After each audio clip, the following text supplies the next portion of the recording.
അലക്ഷ്യമായി ഊരിയെറിഞ്ഞ വസ്ത്രങ്ങൾക്കിടയിൽ നഗ്നയായി കിടന്നവൾ പതിയെ കണ്ണു തുറന്ന് ചുറ്റും നോക്കി.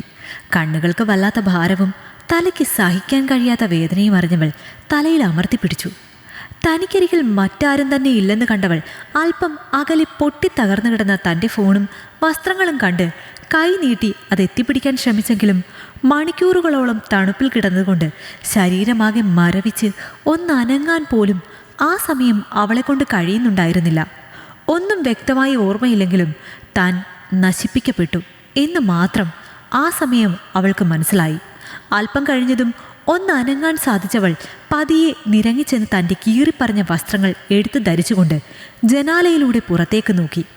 താനിപ്പോൾ എവിടെയാണെന്നോ ഇത് ഏത് സ്ഥലമാണെന്നോ മനസ്സിലാക്കാൻ കഴിയാതെ അവൾ വേച്ച് ആ റൂമിന് വെളിയിലേക്ക് നടന്നു. തളർന്നു വീഴൂ എന്ന് തോന്നിയ നിമിഷങ്ങളിൽ പണിപ്പെട്ടവൾ തൻ്റെ ശരീരത്തെ നിയന്ത്രിച്ചുകൊണ്ട് മുന്നോട്ട് നടന്നു. തൊണ്ട വരളുന്നതറിഞ്ഞ് ഒരു തുള്ളി വെള്ളത്തിനായി ചുറ്റും നോക്കി. ചുറ്റിലും കാട് കൂടിയ പുല്ല് കണ്ടവൾ എന്ത് ചെയ്യണമെന്നറിയാതെ ഉമിനീര് കൊണ്ട് തൻ്റെ ചുണ്ട് നനച്ചു. ഏതോ വാഹനത്തിൻ്റെ ഹോണടി കേട്ടവൾ അടുത്തെവിടെയോ റോഡുണ്ടെന്ന് മനസ്സിലാക്കി പണിപ്പെട്ട് പതിയെ മുന്നോട്ട് നടന്നു. അല്പം നടന്നതും തളർന്നു പോയവൾ പതിയെ ബോധം മറഞ്ഞ് നിലത്തേക്ക് വീണു. ദിവസങ്ങൾക്ക് ശേഷം ബോധം വന്നവൾ ചുറ്റിലും നോക്കി. ഭയത്തോടെ ചാടി എഴുന്നേൽക്കാൻ ശ്രമിച്ചവൾ കൈ ബെഡിൽ കുത്തിയതും കൈ വല്ലാതെ വേദനിച്ചവൾ കയ്യിലേക്ക് നോക്കി. കയ്യിൽ കുത്തിയ ഡ്രിപ്പ് കണ്ടവൾ താനിപ്പോൾ ഏതോ ഹോസ്പിറ്റലിലാണെന്ന് മനസ്സിലാക്കി ചുറ്റിലും നോക്കി. അവൾ കണ്ണു തുറന്നത് കണ്ടതും ഒരു 10 വയസ്സുകാരി വന്നവളുടെ തലയിൽ പതിയെ തലോടി. അവളെ കണ്ടതും കൈകൊണ്ട് വെള്ളമെന്ന് ആംഗ്യം കാട്ടിയെങ്കിലും അത് ശ്രദ്ധിക്കാതെ അവൾ റൂമിന് പുറത്തേക്ക് ഇറങ്ങി ഓടി. അവൾ തിരികെ വരുമ്പോൾ അവൾക്കൊപ്പം ഉണ്ടായിരുന്ന ഡോക്ടർ പുഞ്ചിരിയോടെ പെട്ടെന്ന് അവളെ ചെക്ക് ചെയ്തു. അപ്പോഴേക്കും ആ കുട്ടി ഒരു ഗ്ലാസ്സിൽ വെള്ളം അവൾക്കരികിലേക്ക് കൊണ്ടുവച്ച ശേഷം അവളെ താങ്ങിയിരുത്തിക്കൊണ്ട് അവൾക്ക് ആ വെള്ളം നൽകി. അതിൽ നിന്ന് അല്പം കുടിച്ചതും വെള്ളം ശിരസിൽ കയറിയവൾ വല്ലാതെ ചുമച്ചു. അത് കണ്ട ഡോക്ടർ അവളുടെ മുതുകിൽ പതിയെ ഒഴിഞ്ഞുകൊടുത്തു. അവൾ ഓക്കെ ആയതും ഡോക്ടർ പുഞ്ചിരിയോടെ അവളെ നോക്കി. ഹായ് ചേച്ചി, ഞാൻ അനാമിക. തനിക്കരികിൽ നിൽക്കുന്ന പെൺകുട്ടി ചാടിക്കയറി പറഞ്ഞു. ഞാൻ ഡോക്ടർ അമ്പിളി. ഇയാളുടെ പേരെന്താ? ഞാൻ മാളവിക. ആഹാ, ഇയാളുടെ സ്ഥലം എവിടെയാ? കോഴിക്കോട്. ഭയത്തോടെ ചുറ്റും നോക്കിക്കൊണ്ട് വിക്കി മറുപടി പറയുന്നവളെ കണ്ട അമ്പിളി അവളെ ചേർത്ത് പിടിച്ചു. പേടിക്കണ്ട, ഇതെൻ്റെ ക്ലിനിക്കാണ്. ഇവളുടെ അമ്മയും അച്ഛനും കൂടെ തന്നെ ഇവിടെ കൊണ്ട് അഡ്മിറ്റ് ചെയ്തതാ. ഇയാളെങ്ങനെ ഇവിടെ എത്തി? ഞാൻ ഒരു ഫ്രണ്ടിൻ്റെ കല്യാണം കൂടാൻ വന്നതാ. തിരിച്ചു പോകുമ്പോൾ കുറച്ച് പേര്. മനസ്സിലായി. മാളവികയുടെ വീട്ടിലെ നമ്പർ തന്നാൽ ഞങ്ങൾ അവരെ വിളിച്ച് പറയാം. അത് കേട്ടതും അവൾ ഞെട്ടലോടെ ഡോക്ടറെ നോക്കി. വേണ്ട. അതെന്തു പറ്റി? വീട്ടുകാരെ അറിയിക്കണ്ടേ? വേണ്ട എന്നുള്ള അർത്ഥത്തിൽ അവൾ തല ഇരുവശത്തേക്കും പതിയെ ചലിപ്പിച്ചു. തൻ്റെ കൂടെ ഉണ്ടായിരുന്നവൻ ചതിച്ചു അല്ലേ? പെട്ടെന്നുള്ള ചോദ്യം കേട്ടതും അവൾ ഞെട്ടലോടെ അമ്പിളിയെ നോക്കി. ഞെട്ടണ്ട, താൻ പറഞ്ഞു തുടങ്ങിയപ്പോഴേ തോന്നി ഇതാവും സംഭവമെന്ന്. താൻ പേടിക്കണ്ട, ഞാൻ പോലീസിലൊന്നും അറിയിച്ചിട്ടില്ല. താൻ ഓക്കെ ആയാൽ വീട്ടിലേക്ക് പോകാം. ഡോക്ടർ, ഇതൊക്കെ അവരറിഞ്ഞാൽ? അവരോട് താനായിട്ട് ഒന്നും പറയണ്ട. വീട്ടുകാരുടെ നമ്പർ ഇതാ. തനിക്കൊരു ആക്സിഡൻ്റ് ഉണ്ടായെന്ന് ഞാൻ അവരോട് പറഞ്ഞോളാം. പാവങ്ങൾ പേടിക്കുന്നുണ്ടാകും. അത് പിന്നെ പേടിക്കണ്ടാടോ, ഞങ്ങളില്ലേ കൂടെ. ഇതൊക്കെ ഒന്ന് കുളിച്ചാൽ പോകുന്ന അഴുക്കല്ലേ, അതുകൊണ്ട് അതൊന്നും കാര്യമാക്കണ്ട. അവളെ സമാധാനിപ്പിച്ചുകൊണ്ട് നിറഞ്ഞ കണ്ണുകൾ അവളിൽ നിന്ന് ഒളിപ്പിച്ചുകൊണ്ട് അമ്പിളി ധൃതിയിൽ അവിടെ നിന്ന് നടന്നകന്നു. തന്നെ കാണാൻ വന്ന അവസാന രോഗി പോയതും അവൾ തളർച്ചയോടെ ടേബിളിലേക്ക് തല ചായ്ച്ചു കിടന്നു. വർഷങ്ങൾക്ക് മുന്നേ ഒരു 18കാരിക്കേറ്റ അതേ മുറിവ് തന്നെയാണ് ഇന്ന് മാളവികയ്ക്കും സംഭവിച്ചത് എന്നോർത്തവൾ ഒന്ന് നെടുവീർപ്പിട്ടു. ഇന്ന് മാളവികയെ കണ്ടെത്തിയ അതേ ഇടത്ത് തന്നെയായിരുന്നു മരിച്ചെന്ന് കരുതി നൂൽ ബന്ധമില്ലാതെ അവരെന്നെ കൊണ്ടു ചെന്നിട്ടത്. പ്രണയം കണ്ണുകളെ മൂടിക്കെട്ടി നമ്മളെ അന്ധരാക്കും. അതുപോലെ ഒരവസ്ഥയിലായിരുന്നു താനും. പ്രണയിച്ചിരുന്ന കാലത്തൊരിക്കൽ പോലും അവൻ എൻ്റെ ദേഹത്തൊന്ന് തൊട്ടിട്ടു പോലുമില്ല.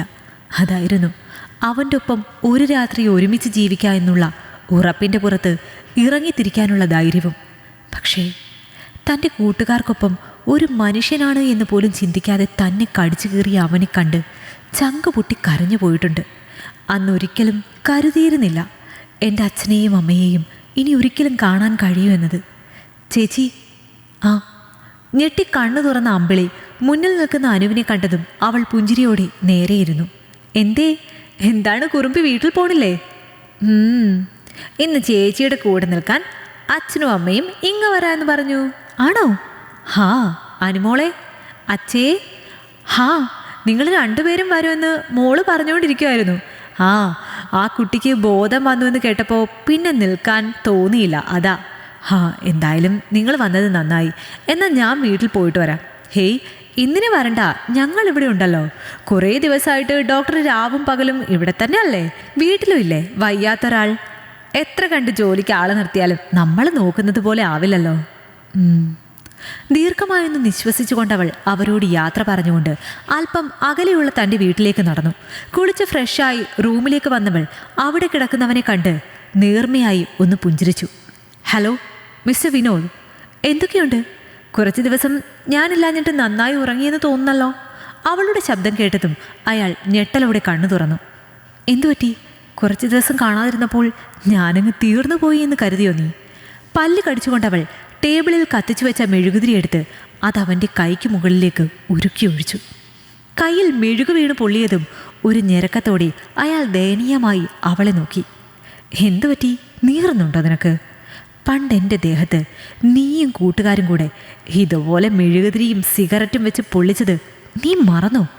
മറന്നെങ്കിൽ ഞാൻ ഓർമ്മിപ്പിക്കാം എന്ന് പറഞ്ഞുകൊണ്ടവൾ കയ്യിലുണ്ടായിരുന്ന മുട്ടുസൂചി അവൻ്റെ നഖത്തിനിടയിലൂടെ കുത്തിയിറക്കി. നിനക്ക് ഓർമ്മയുണ്ടോ? എൻ്റെ കാലുകൾ വലിച്ചകത്തി ഇതുപോലെ നീ മുട്ടുസൂചി വെച്ച് കുത്തി രസിച്ചത്? അവൾ ചോദിച്ചത് കേട്ടതും അവൻ ഭയത്തോടെ തലയിളക്കി.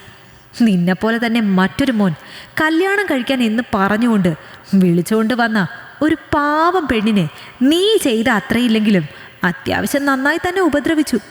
ഇത്രയും ദിവസം അവളെ രക്ഷപ്പെടുത്താനുള്ള തത്രപ്പാടിലായിരുന്നു ഞാൻ. അതുകൊണ്ടാ നീ ഇതുവരെ രക്ഷപ്പെട്ടത്. എന്തായാലും ഒരു ഡോക്ടർ ഇങ്ങനെ ചെയ്യുന്നത് തെറ്റാണെന്ന് എനിക്കറിയാം. പക്ഷെ നിന്നെ ഞാൻ ഒരു മനുഷ്യനായോ മൃഗമായോ കാണുന്നില്ല എന്ന് പറഞ്ഞുകൊണ്ടവൾ കയ്യിലെ ഇഞ്ചക്ഷൻ അവൻ്റെ കയ്യിലേക്ക് കുത്തിവെച്ചു. അല്പം കഴിഞ്ഞതും വേദനയിൽ അവൻ ഞെരങ്ങി തുടങ്ങി. അത് കണ്ടതും അവൾ പുഞ്ചിരിച്ചുകൊണ്ട് അവിടെ നിന്ന് അടുത്ത മുറിയിലേക്ക് നടന്നു. റൂമിലെത്തിയതും അവൾ തൻ്റെ വസ്ത്രങ്ങൾ ഓരോന്നായി അഴിച്ചു മാറ്റിയ ശേഷം ദേഹത്തേക്ക് നോക്കി.